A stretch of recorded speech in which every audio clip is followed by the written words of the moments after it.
What's the deal with anal sex and how can you stay safe when you're having it? I'm Dr. Rena Malik, urologist and pelvic surgeon, and today we're going to talk all about anal sex. Anal sex is the process of inserting a penis into the anus of another partner. And people often engage in anal sex for sexual pleasure or because they want to avoid an unwanted pregnancy. And it's becoming more and more common among young heterosexual couples. In the United States, they estimate that about 37% of men and 30% of women have engaged in anal sex. And when compiling much research together, it's estimated that about 10% of sexually active women regularly engage in anal intercourse. Some people find anal sex to be more intimate than vaginal intercourse or other forms of sex. Some enjoy the variety or novelty of anal sex. Others find joy or excitement in doing something that's more taboo or forbidden.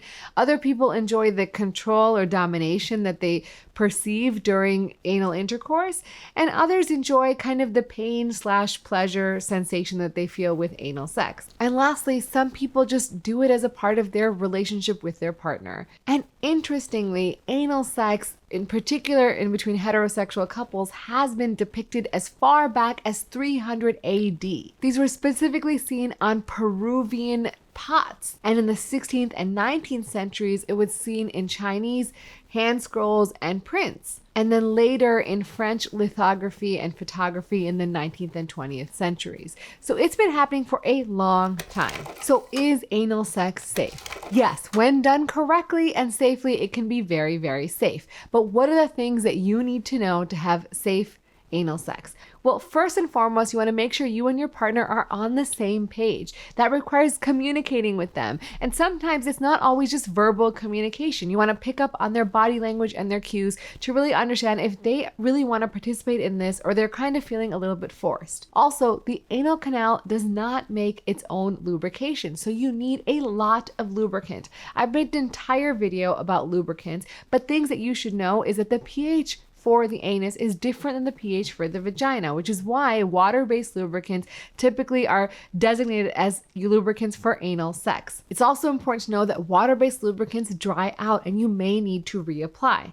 Other options are silicone-based or oil-based.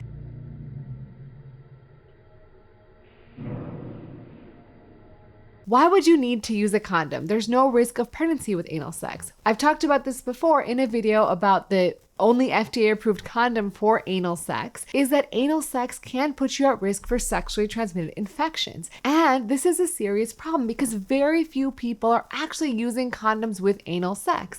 And anal sex, the anal tissues and the lining of the rectum is very, very thin and friable, meaning that it easily bleeds and then you can be exposed to each other's bodily fluids like blood, which can transmit sexually transmitted infections, including HIV, HPV, syphilis, gonorrhea, chlamydia. So if you are not sure about your partner's STI status or you want to protect yourself, it's always important to use a condom. You can also use a dental dam when using oral to anal intercourse. And no matter whether you use a condom or not, always use sufficient lubricant because you want to make sure the experience is not only comfortable, but it's also safe. Also, make sure if you go from anal to vaginal penetration that you change condoms. Take off the condom that you use for anal penetration and use a new condom for vaginal penetration. So what about using toys? Very often when you're starting to foray into anal intercourse or anal play, it's often recommended to start with something smaller than a phallus. So using a lubricated finger or a sex toy. What kind of toys can you use safely in the anus? Well, there are very specific things that are marketed for anal intercourse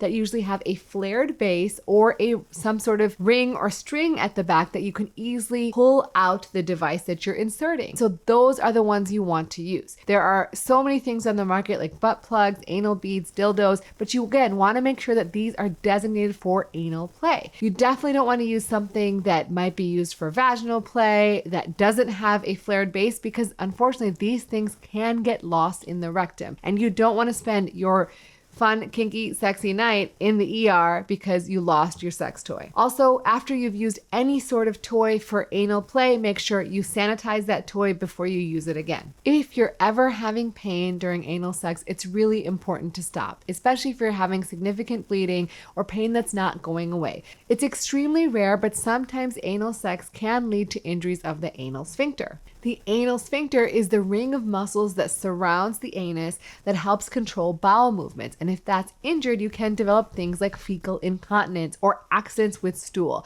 Again, this is extremely rare, but these things only happen when you're having unsafe anal sex, meaning you're not using lots of lubricants, you're not listening to your body, and you're forcing things to move forward when your body's not ready for it. So I hope you guys found this video helpful, and so you can go on and have safe, sensual, enjoyable anal sex with your consenting partner.